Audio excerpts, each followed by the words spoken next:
and start streaming. And I do need to do one thing because I know CouchBot was struggling. So I want to make sure that we go get the link to make sure people know that we're in here. So let's hop over to the YouTubes real quick and make sure that we are live. And because yesterday was well, we haven't seen CouchBot process anything. It didn't push user flows over, even though user flows definitely published. We are live on YouTube, so I'm going to go ahead and grab that, and then I will shut it down because I don't want to hear myself talk twice. So we'll do that. Ooh, look, pretty color things. Let's go over to Discord and now I'll just post it here.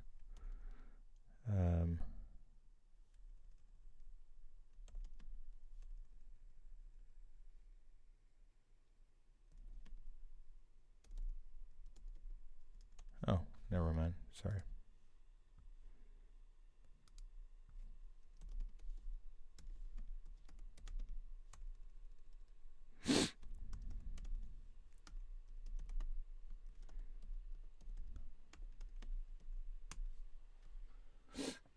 All right. One moment while I do something.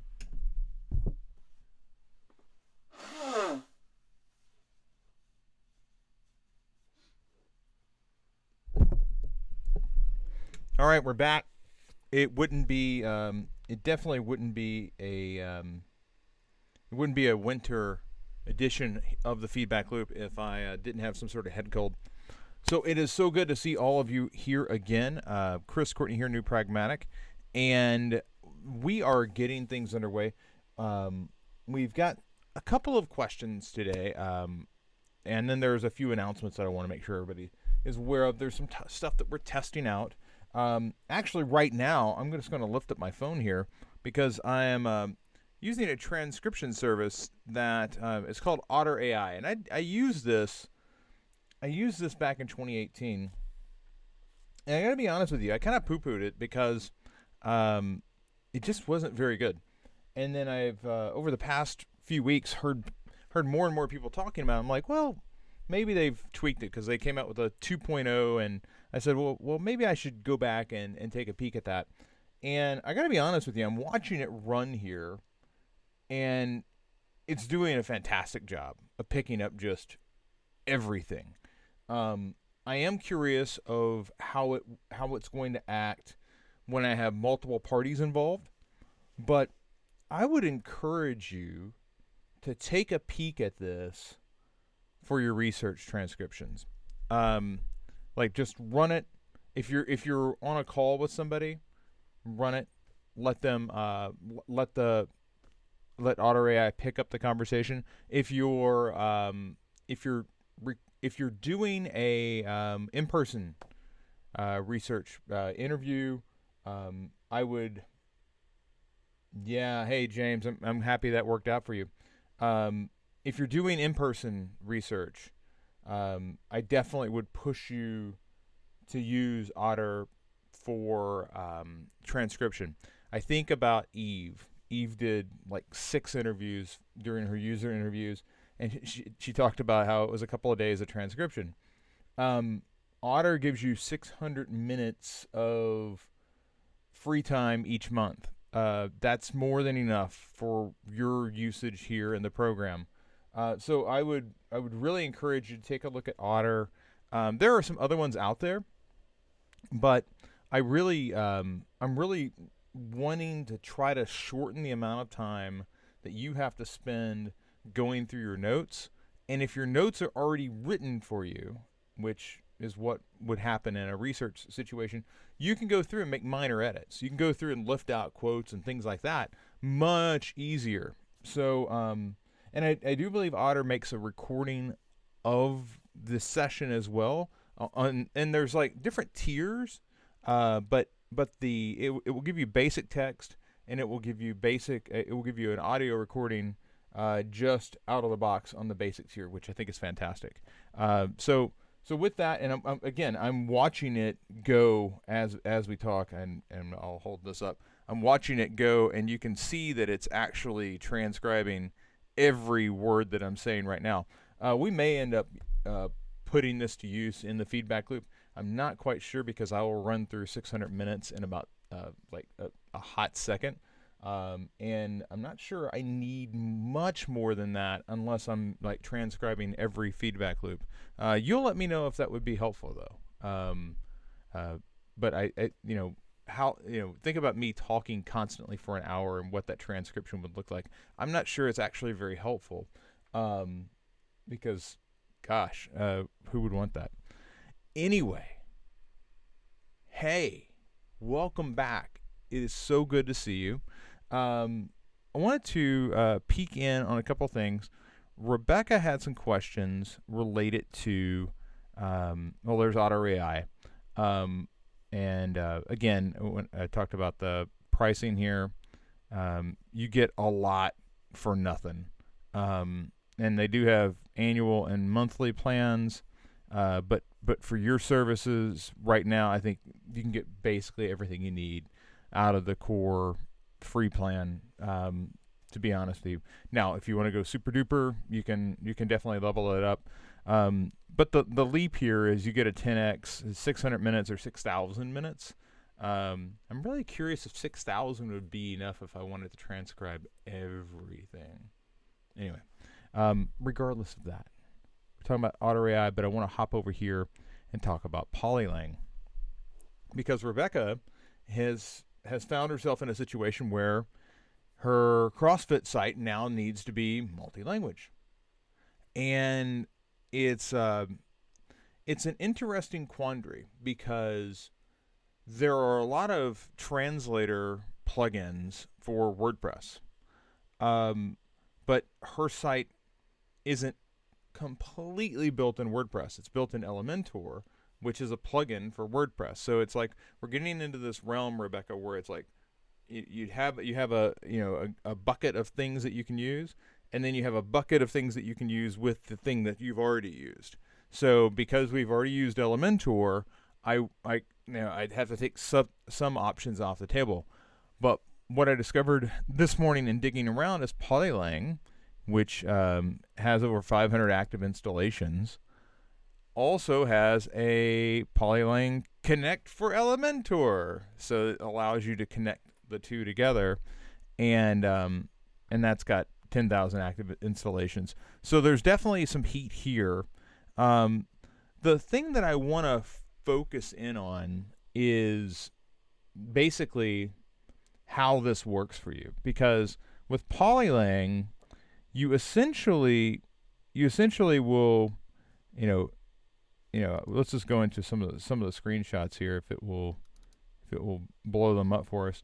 So you basically choose a language, which is important, and then let's see, it won't let me cycle through these, so I need to escape. How do I escape? Oh my goodness. I'll just go back. I think I'll go back. Come on, WordPress. See, WordPress itself is slow. So you select the default language and then a secondary language. And I do know for a fact that it does support right to left and left to right. So there is the ability to flip that back around. From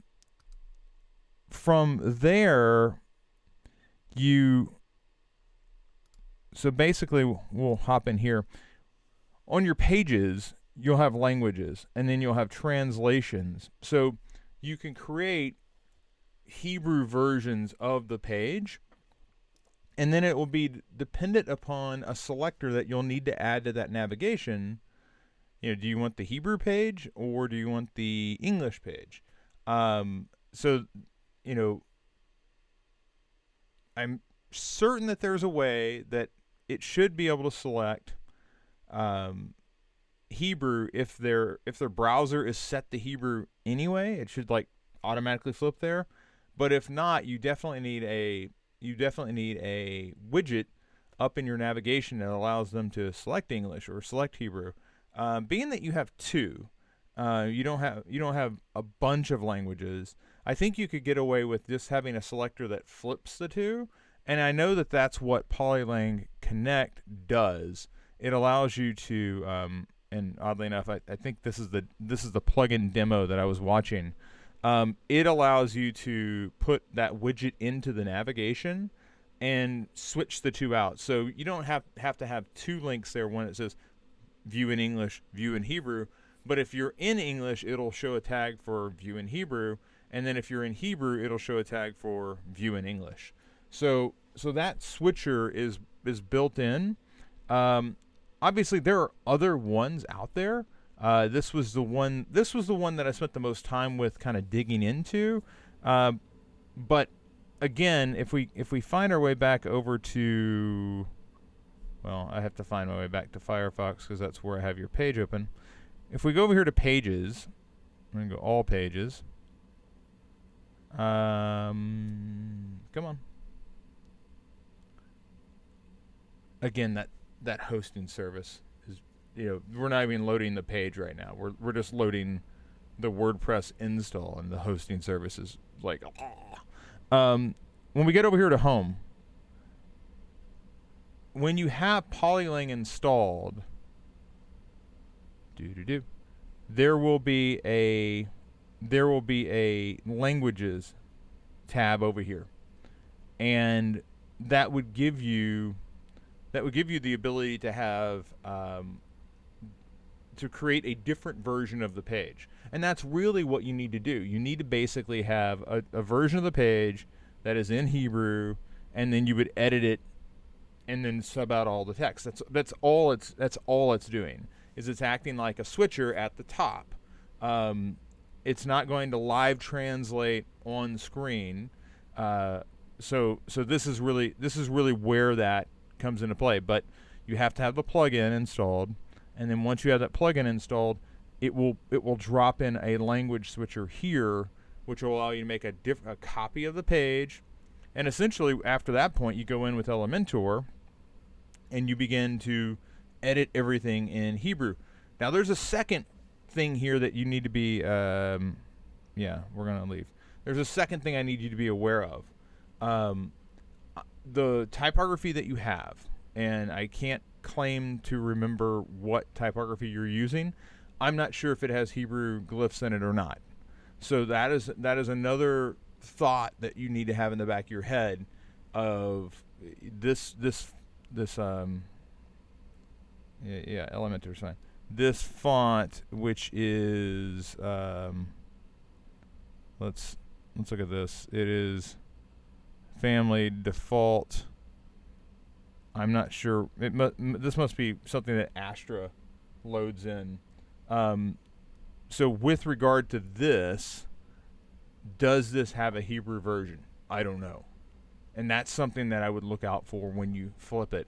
Also, you've got plenty of room up here for a over to the right of contact to be able to have a view in Hebrew, view in English link there. That's where it would go. And I do know that if I come back over, and forgive me for not having this all just loaded in one browser. I've got some stuff in Chrome and some stuff in Firefox today. But this Elementor plugin, it's a plugin for Elementor. It basically gives you the tool. So that the tool that you'll need up here, it will be over here in Elements. So it will add that. The other thing to keep in mind, when you create a language switch in Elementor, all of this will be in Hebrew. Okay, so it basically it assumes that you're Hebrew, you know all the Hebrew. I'm not sure if you're really fluent in Hebrew, or if it's a second language that you speak around the house, you might not know what some of the stuff is in Hebrew. Like I wouldn't necessarily know that is slides. or that is a pricing table. Some of the icons they don't jump off the page at me as what they are. Some do, like block quote. I know what that is. But this looks like page, but it's really template. Template could be page. Testimonial looks like a chat bubble. So anyway, make sure that you're comfortable with this. Oddly enough, there is a plugin that will switch that back because there's plugins for everything. Which one of these things doesn't work with the other? I know that WordPress Polylang works with the Polylang Connect for Elementor. I don't know how far down that chain of plugins past that will function together, but I do know that those things work together. You also had something else that was broken. You said that it was related to, Dana here. So let's take a peek at this. I'm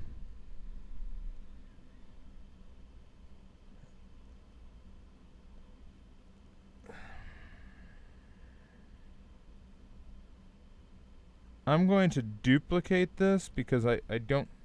That's the problem with this is I never am quite sure what I'm looking at. I'll delete that away just so we load it. It may take a second, but I also, while we're doing that, I want to figure out what was the drop down. What was the plugin that you had here? Okay, that actually loaded relatively quickly. Okay, so it's there. It's all caps though, man. Like, that's painful. That's a lot of all caps. But it's definitely there. So when I saw your note and it said everything's broken, I was expecting it to not load. 2005 with certification. So it seems like there must be there's probably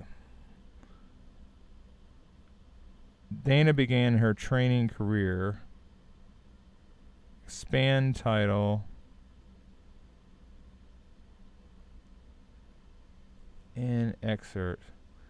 I want to go back and review the syntax for this plugin. To do that, though, oddly enough, I'm going to need to jump in, put admin on this. I need to go back and look at your plugins. And while we're waiting, hey, that loaded pretty quickly. I'm just, again, I'm checking Otter AI, and it's really blowing me away how accurate this is compared to last time. Okay, last time it was a hot mess, and maybe I had to speak clearer now. I doubt it though. I can barely speak English, folks. Come on, let's be honest with ourselves. All right, so you had a plugin, Collapse-O-Matic.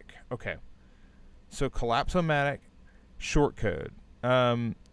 So what we need here is we need to hop into Collapse. Well, I'm just going to look for Collapse-O-Matic. Plugin oven documentation. I think this is what we're looking for. And it is. Okay. So this is going to give us the documentation for how this is supposed to function. So this is expand trigger text. So the expand title, let's come back over here. And of course I've got just a billion things open. Expand title. Looks like you might just be missing a quote. So, and why is it all caps? It's not all caps here. So why is it all caps there?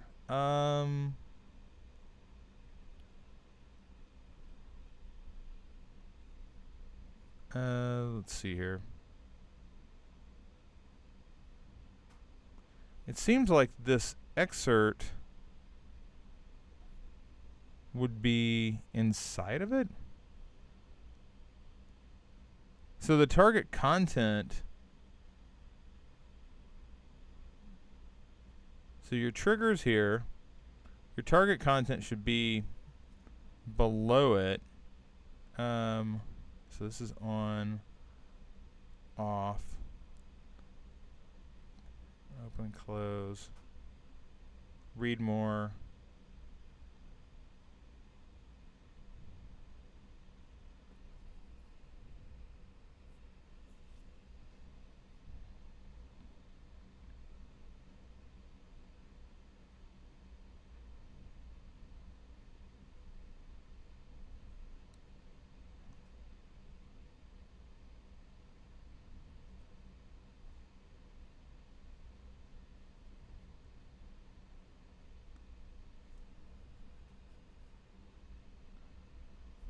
Okay, so I'm looking at this and I'm going to make the judgment call that you are.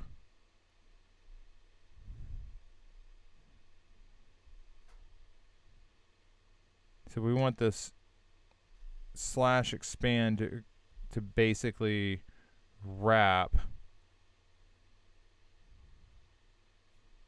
And it looks like it does. Okay. So what's the problem here? I don't see an issue. Okay, let's just update it. I want to see if we can get anything to show up in your live site, because right now it's there, but you don't have any text here. It might. I got to be honest with you. It might be better to like have something that says "Meet the Coach," and then have some text here. But you know, I see where the it's kind of janky. Although a photo here would probably help too, to be honest with you. Let's go ahead and refresh this to see if that update works. That did not work. Let's continue looking at this.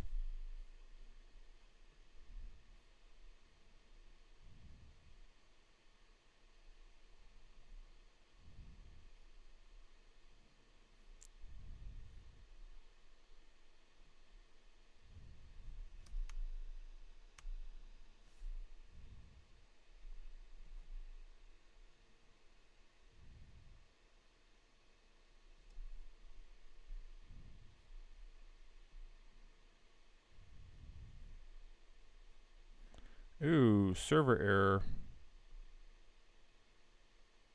I've got a 500 server error here. That's no good. And again, this goes back to the service provider. You know, we've talked about this, and I understand. You know, nobody wants to pay for hosting. Okay, I get it. But when this sort of stuff happens, you can't update the site, and actually nobody can access the site. Let's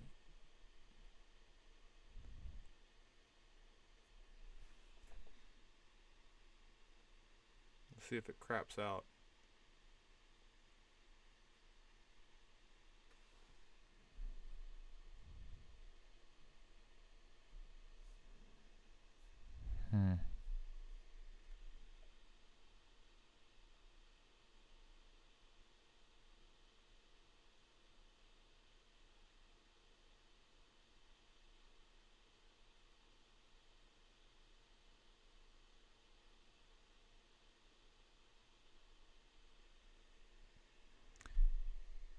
I'm going to get to Tedgel's question here in just a second, as soon as we figure out what is going on with this. I want to come back to the plugins here.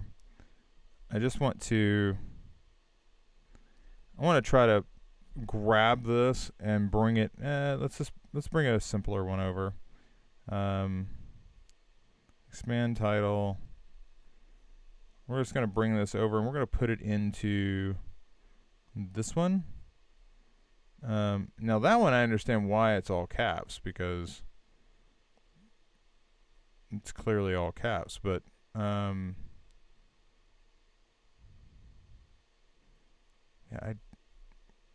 there's got to be something about the style here. Uppercase. There it is. Okay. If you really want that to be uppercase, this is where you're setting it at. But I would really encourage you to not do that. It's just over the top. Let's see if we can update now. And I'm getting a server error. That makes this impossible to work on, Rebecca. And it's not your fault. It's not your fault. You're not causing the server error here. This is your domain provider, not your domain provider, but your WordPress hosting provider. And if you can't, I mean, you could spin your wheels here all day long, and if you're not able to update the site, what's the point? Okay.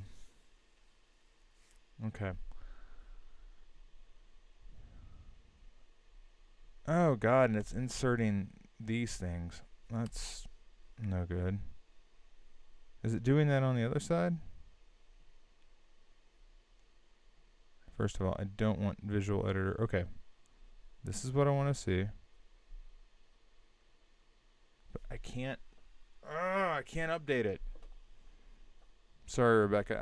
I'm gonna come back out. I'm gonna try. Yeah, I gotta leave the page. I'm gonna try to get this going again. I don't understand why you were getting that. Why that error was being thrown. Let's go to pages. Let's go to. I'm just gonna go to home and edit with Elementor.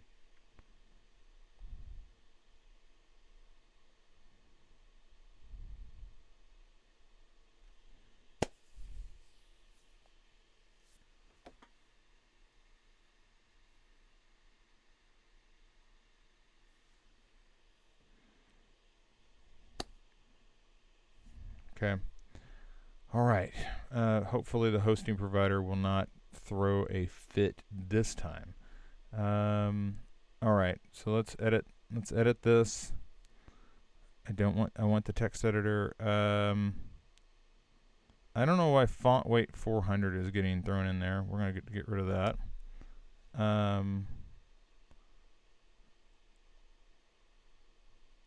It's got like span style in here. Get rid of that. Span. Get rid of that.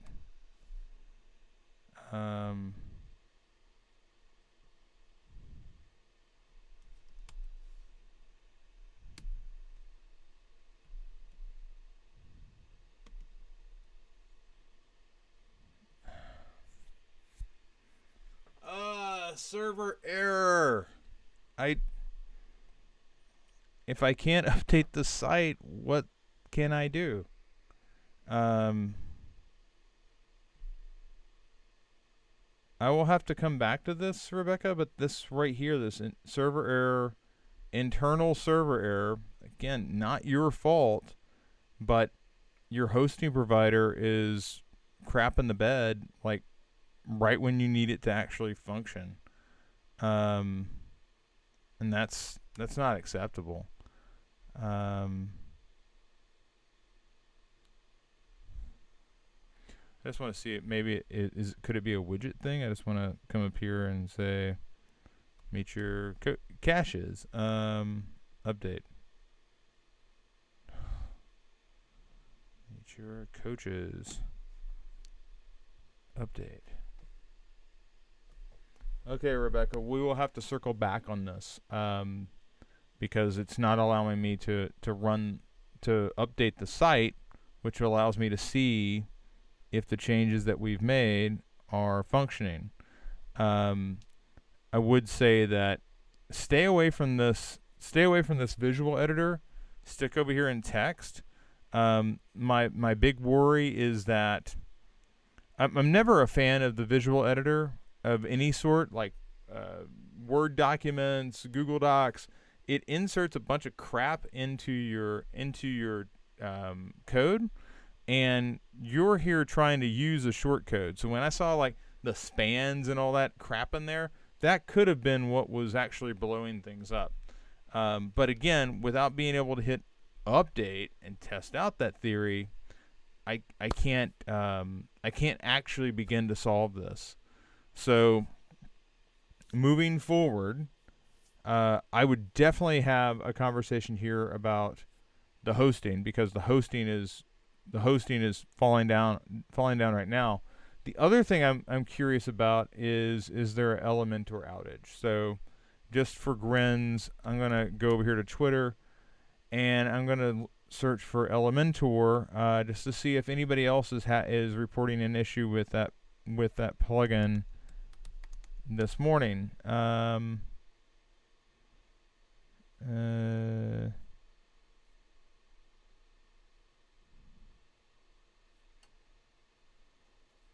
Yeah, I'm not seeing anything for Elementor. Aside from Elementor celebrating 4 million installs, it looks like everything is fine for Elementor this morning. One more time. Don't have an internal server error. Oh, God. All right. Rebecca, we'll have to circle back. But again, a couple of things for you. I would definitely, and I'm actually just going to drop this in for double checking your work so that you're not waiting on this. So feedback loop, Rebecca, we're throwing internal server errors on the site. Check with your WP host. But look into these for guidance on the issue. We're not able to fully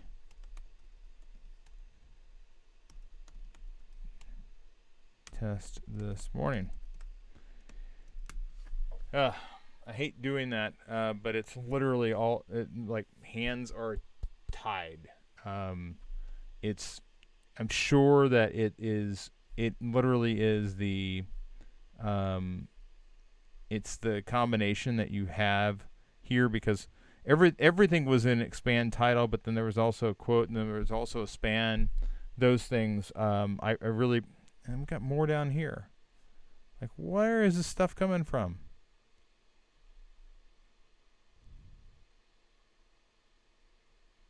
Ugh, there's so much junk in here.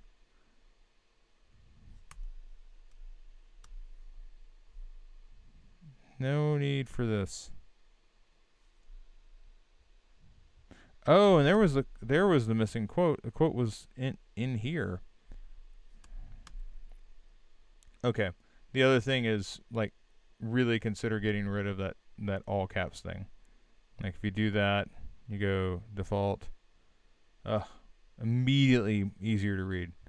I just want to update one more time. Come on. We'll circle back on this, Rebecca. So that said, you also have the plugins for Polylang. I think Polylang is going to be your answer. And then we have a question here from Tejal. So regards to idea board case study, you're back to pencil and paper because you realize everything I have feels quite clinical and I need some personality to it. Also, it's too long. Okay, we talked about this yesterday, okay? This concept that everything is too long this is the base, okay? The long base, the foundation. Most houses, when you build them, they get smaller as you go up. The roof pitches in and comes to a point. I want to show you something we talked about yesterday, because I want to like steer us away from this big worry about length. All right. So here we have the case study and highlights. We were talking about this concept of project highlights yesterday, and your case study is meant to be the foundation that many other things build on top of. For instance, one of the things that I'm looking for your case study to do is I want your case study to power any presentation deck that you may end up building for interviews or for presentations at like a meetup or something. So you have your case study, and that's great.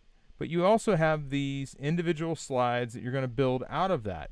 And when you look at this in prototype mode, I think it's important to realize that, okay, so your intro might be relevant, and like the second thing might be relevant, and maybe the sixth thing down here might be relevant, but you're going to edit out of the case study. The case study is the repository of everything that you edit out for, okay?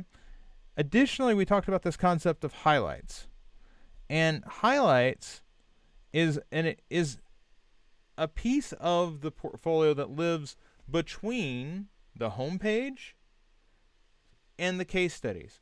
And the highlights is a single page that allows you to walk through the most important aspects of each project that you have. So rather than saying, I worked on this, and I worked on this other thing, and I worked on this other thing, I would encourage you to talk about, the things that what I've learned. Highlights could be a what I've learned page. But what I've learned is, I learned about the importance of bringing in native culture, and I'm thinking specifically to the Bergen thing, and you had this hole in the storytelling. You couldn't go from one to the next thing. You were looking for something to pull it together, and you went back and found this thing about native culture, and that's where you like lift that out, and you begin to talk about it here. Or it could be a reference to the finding the right tone, and you had to go through all these vocals before you found the right person to put the vocal track onto that video. That's where you talk about it in highlights. It may be one of two things that are actually in your case study, but you're lifting out. Yes, the case study should be a clinical thing. The case study is going to be a step 1, step 2, step 3, step 4 experience, because it's power. It's the foundation for all the things that you're building at top of it. I wouldn't worry about the case study meeting all audiences, because I believe that the case study is there for people who want more, okay? But we need these other experiences, these other things, like you talked about, you talked specifically, let's see here. I'm currently using, what kind of stuff should we edit out?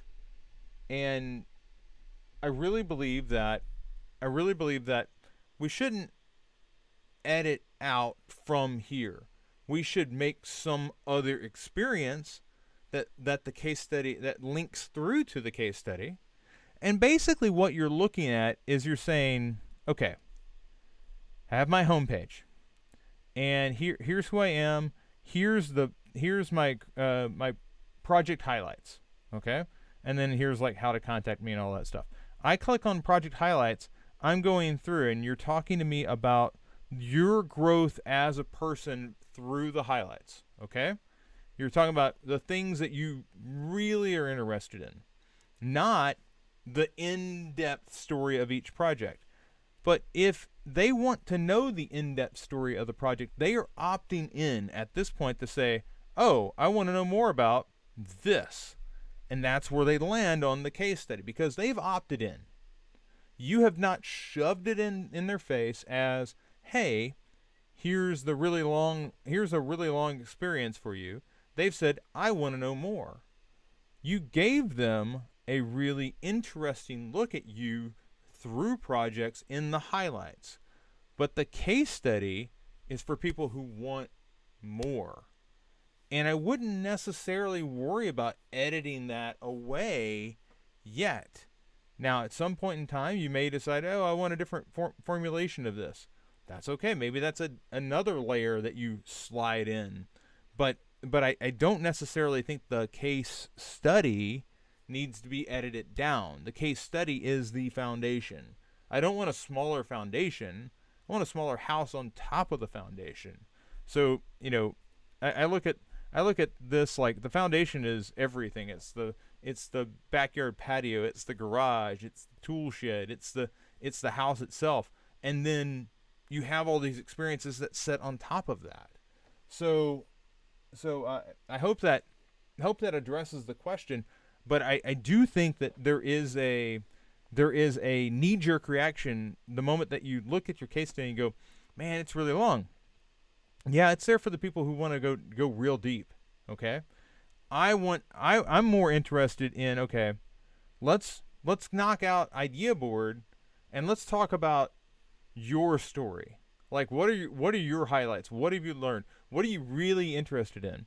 I want that page to really reflect and power people wanting to see. I want to know more about this idea board. I want to know more about the Bergen video project. I want to know more about that hackathon that you worked on. Looking specifically at you, John, because John's been asking questions about his portfolio too. But this highlights page, that's the nugget that most portfolios are missing. Most portfolios have a, hi, I am a designer, and here are my case studies. I want the backstory of what is it that you are really good at. Like, forget about the case studies. Like, yes, tell me about the stuff you've worked on. Show me examples, but show it to me in such a way that if I want to know more about it, there's somewhere for me to go. Okay? And this highlights page would allow you to talk about all your projects in a relatively tight space. Okay? So really think about, like, if I picked 2 things from Bergen, if I picked 2 things from Idea Board, what would they be? How would I present that information? Okay? And you've given me inspiration for a very interesting side project for myself, because I feel like it's really challenging to ask, because I tell my story basically through referrals. Like my students talk about the referrals, and I let that talk, okay? But that's not going to work here, because we don't want a page of referrals here. We want your work. So I have an interesting project ahead of me based on this highlight approach. But for the record, I would keep head down, pushing forward case study, because this highlights page is going to be the distillation. It is going to be the tightening up. It's going to be way more visually interesting, because it's not going to talk about, process, and here's the flow, and here's the It's going to talk about, hey, here's what I've learned as a designer. And you may point to multiple things that are common between the projects, rather than talking about the projects as separate things. Think about that for a second. So often there are very few things that I would say this, and Tedral, you feel free to counter. But I know you've worked on a lot of video projects. It's highly unlikely that you've worked on video projects that were not in some way, shape, or form building on top of work that you've done before. The same applies for design. There's very little in design that I've ever worked on that didn't build atop something that I learned somewhere else. So I look at highlights as a way that you can merge these together. Now, and the other thing I like about this is everybody's highlights page is going to look entirely different, because it's going to come down to, well, how do you want to theme it? And I'm not talking about theme in terms of look. I'm talking about theme in terms of topic and tone. What does the content look like for you? Are you going to talk about it like, I learned this one thing and I learned that one thing? Or are you going to talk about it in working on these projects? Here's the lessons that I pulled away. Like, like, and that ultimately is the gist of this. I remember Jared Spool talking specifically about, uh, I don't really want to know what you've done. I want to know what you've learned. And this highlights approach gives you the opportunity to take that nugget that's at the bottom of each case study that the spools of the world have always said, oh, that's what I'm really interested in. I'm interested in what you learned. And put that up front. Okay? And I'll be honest with you, what I've learned isn't nearly as important to me if I can't click through to see a more in-depth detail on what you're talking about. So, long story short, I'd keep your case study. Okay? I wouldn't like trim. I would focus on, okay, what's that story about me?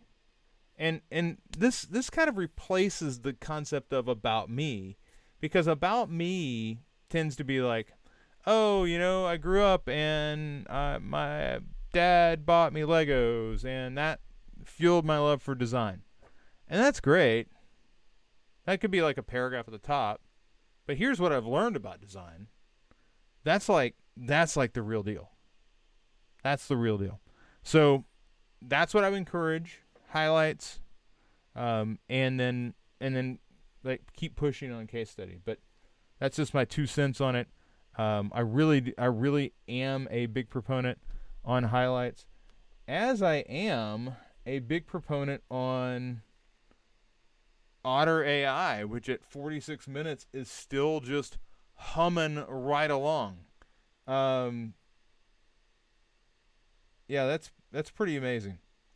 Okay, so we're gonna circle one more time back to Rebecca, because I'm not ready to give up. I'm not ready to give up on this. If I could just find Firefox, there it is. Let's see here. I'm gonna go back to pages, all pages. Come on, work for me, damn it.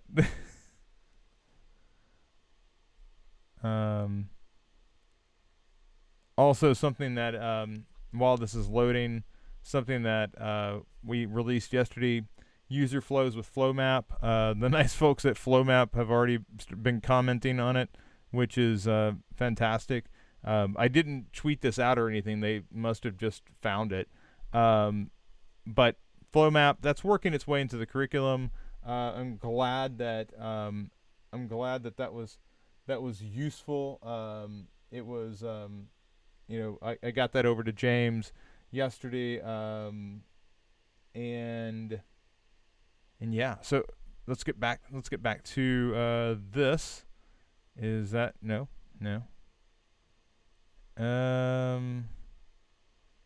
Elementor is struggling mightily, I would say. I'm just gonna try to edit this in its. So let's come over here. Let's get in here. I want to delete that away. I think that's causing a problem. These spans are killing me. I also think that it really needs to be down here in excerpt. And we're going to update. And we're praying for not a server error. And we got a server error. All right. Rebecca, again, I'll check back in on this later. I'm hoping that whatever is causing this internal server error, which is either your hosting provider or Elementor, one of those two is down at the moment. I'm guessing my trouble is I can't guess that it's Elementor or I can't guess that it's your hosting provider if the site is loading. And the site currently is loading, and it's got a decent speed on it. I mean, it didn't take it very long to do that. So now I'm kind of worried about Elementor. But it is the other thing I would say is the information's there. I just don't think you have the short code properly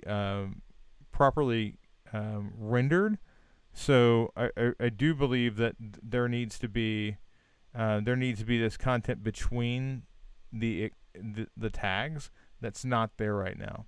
So if you could get that sorted out, I think you would be fine. Also, look out for those spans and like that bit of code that's been injected in there. There was a missing quote mark. There are all sorts of little things in there, little gremlins in there that are probably causing the issue.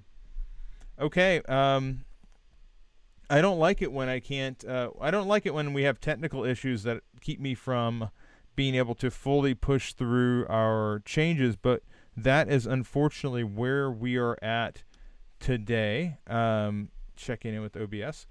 So without dragging this out any further, it's been the feedback loop. This edition of the feedback loop brought to you. Bizarrely by Otter AI, which I'm still watching go all the way here. I will be back tomorrow. Tomorrow's going to be an interesting feedback loop because it's not going to be a live recording. I'm going to be in transit, so I will record. I will check in and I will record a feedback loop. I will post the feedback loop.